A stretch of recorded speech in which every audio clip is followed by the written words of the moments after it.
Já estamos de volta com o Gazeta Entrevista para o nosso primeiro bloco de entrevistas. Vamos falar sobre esse movimento dos policiais militares do Acre buscando melhores condições de trabalho. Hoje, policiais militares fizeram uma manifestação pública e falam inclusive na possibilidade de greve. Daqui a pouco a gente conversa com os representantes dessa categoria para aprofundar esse assunto. Deixa eu dar aqui um recado para você que quer ganhar um carro 0 km. Olha, a Recol Pharma e o Barriga Verde prepararam uma super novidade, a promoção do carrão. Nas compras a partir de R$ 30 na Recol Pharma ou no Barriga Verde, você ganha um cupom para concorrer a esse carrão que aparece aí na tela. É uma Sportage novinha que está esperando por você em toda a rede Recol Pharma e no Barriga Verde. Só não vale para as compras de medicamentos, em respeito à legislação, na Recol Pharma. Todos os demais itens você compra e concorre. E no Barriga Verde, em toda a linha de produtos. Participe, boas compras e boa sorte.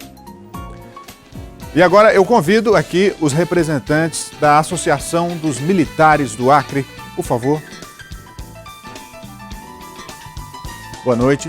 Tudo bem? Tudo bem? Sejam bem-vindos. Podem sentar. Então, esse assunto já foi notícia hoje e vocês estão nessa negociação com o governo já há bastante tempo. Deixa eu apresentá-los aqui. Estou recebendo o Joelson Dias, que é presidente da associação, o Rogério Silva, que é tesoureiro, e o Abraão Púpio, que é representante dos bombeiros, que também são policiais militares. E como eu ia falando, vocês estão já há vários meses nessa negociação e agora, tendo em vista a situação que se instalou, o movimento já fala, inclusive, na possibilidade de cruzar os braços, ou seja, decretar greve. Como é que está isso? O posicionamento mais radical, eu acredito que não seja a intenção de qualquer sindicalista ou qualquer presidente de associação. Agora, a nossa entidade, a Associação dos Militares, junto com a equipe do Corpo de Bombeiros, a gente vem tentando o diálogo, já faz algum tempo. Algumas pautas, inclusive, que foram de negociações passadas e não cumpridas, a gente está tentando implementar agora. E de forma lógica, não é do nosso interesse ou do interesse de qualquer outro sindicato, acredito, chegar a essa radicalidade de cruzar os braços. Contudo, pelo fato da morosidade das negociações, que a gente já está tomando como enrolação e não como negociação, a gente deixa a critério dos associados, a critério da categoria, essa possibilidade de parar ou não. E quais são os principais pontos da pauta? A nossa pauta, dos primeiros pontos, é a questão da negociação, a negociação salarial. Aumento, gente hoje, reajuste. Isso, reajuste salarial. Quanto por cento? A gente está girando em torno de 20%. Isso colocando escalonamento vertical também do coronel ao soldado, fazendo uma vinculação. Hoje a nossa planilha de vencimentos é uma total bagunça. E isso em virtude de algumas negociações passadas, onde grupos simplesmente negociavam para si. A gente pretende dar você fala bagunça no sentido de que dentro da corporação existem percentuais diferentes? Correto. Não existe uma vinculação percentual, por exemplo, que diga que o soldado ganhe X do coronel. Não existe essa vinculação. E é o que a gente quer agora. Por exemplo, de um soldado ganhar 25% do salário de um coronel. E fazer com que também as próximas negociações a gente trabalhe com percentual onde favoreça toda uma categoria e não somente parte dela. Mas com base em que vocês pedem isso? Tem alguma legislação específica que pode dar suporte?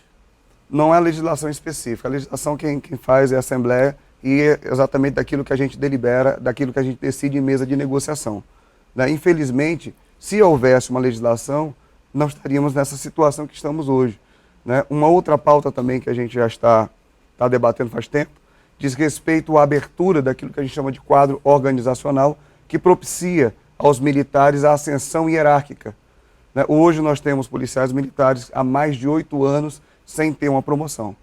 E isso é uma coisa que está desgastando bastante a categoria e não trazendo o ânimo necessário para que o policial possa bem desempenhar o seu serviço. Mas esse ponto que você citou das promoções, existem critérios para a promoção, evidentemente, e esses critérios estão sendo desrespeitados, é isso? Não exatamente. Por 3 formas você gera vagas para essa questão da promoção. Enquanto um funcionário civil, por exemplo, eles têm a puladinha de letra, a gente tem a questão das promoções. Seria mais ou menos essa vinculação. Contudo, para gerar vaga, Ou o policial ou militar tem que morrer, ou tem que ir para a reserva, ou tem que ser promovido. Então, quando você abre o quadro, você possibilita, claro que ninguém quer que ninguém morra e vá para a reserva, né? Desde que não tenha tempo, claro.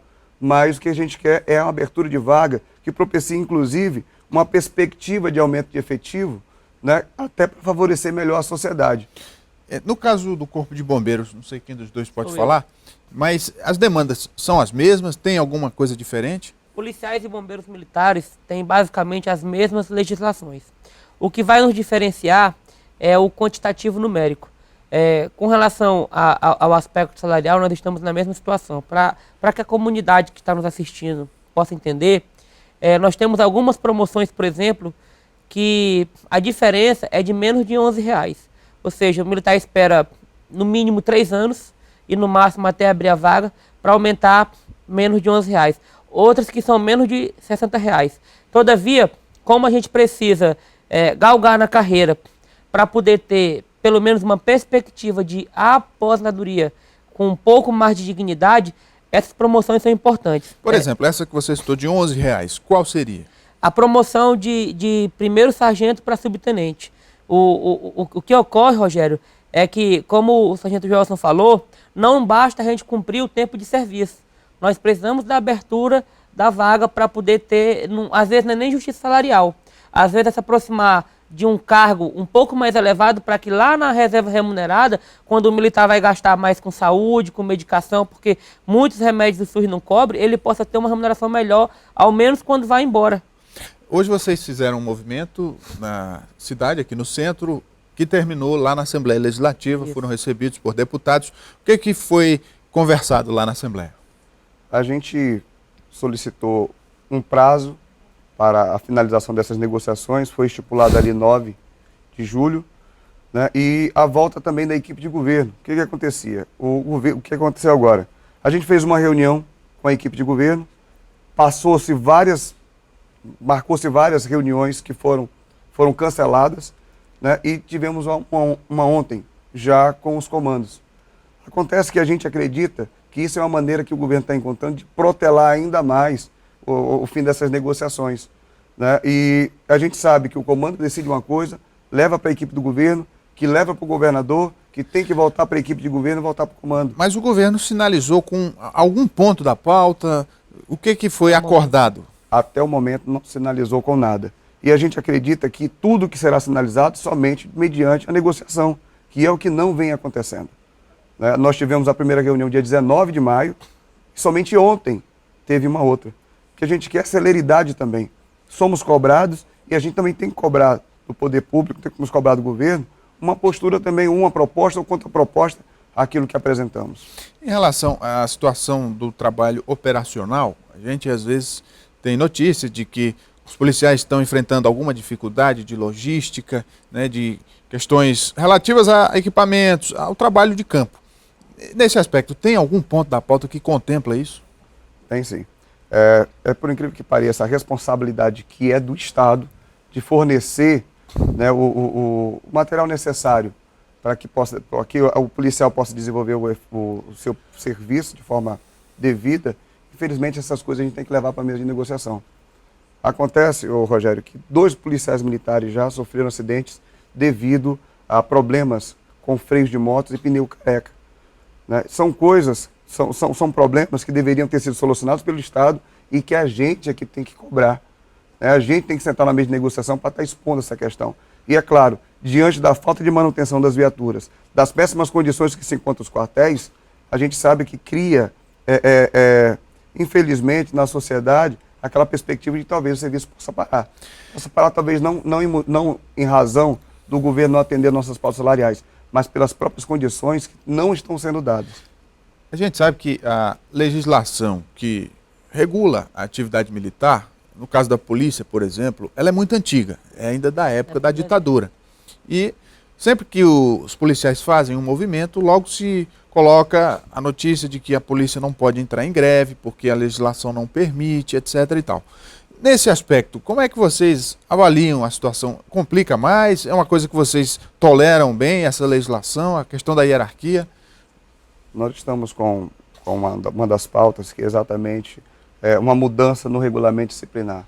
Nosso regulamento disciplinar ele é de 84, mas foi baseado em cima do regulamento disciplinar do Exército de 72, período da ditadura militar, e são esses regulamentos, não só ele, como o Código Penal Militar, que fazem com que o policial militar não tenha alguns direitos que outras categorias têm, sobretudo esse de fazer greve. A gente entende a parte da legalidade, mas uma das coisas que a gente tem com a gente também é que a gente deve lutar pelos nossos direitos. Lutar pela melhoria da categoria, lutar por um serviço melhor, para poder prestar um serviço melhor para a sociedade também. Olha, nós estamos aqui ouvindo a Associação dos Militares em relação a esse movimento que a categoria está iniciando, que pode culminar com uma paralisação, como já foi colocado. Evidentemente que tem um outro lado da história, e aqui a gente já quer deixar o espaço aberto para que os representantes do governo venham se posicionar, também dar a opinião, trazer as informações em relação ao que está sendo negociado. Mas, ao longo dos últimos anos, a gente acompanha, né, a evolução do Estado, e a Polícia Militar pode comemorar algumas conquistas, principalmente se comparadas a outros estados, questão salarial, questão de aumento do efetivo. Claro, tudo dá para melhorar, mas quando o governo vem para essa negociação, ele coloca esses pontos também em perspectiva. Como é que vocês assimilam isso? Quero deixar a palavra com o Rogério. Boa noite, Rogério. Boa noite. Alguns pontos eu acho que tem que ser enfatizado. Né?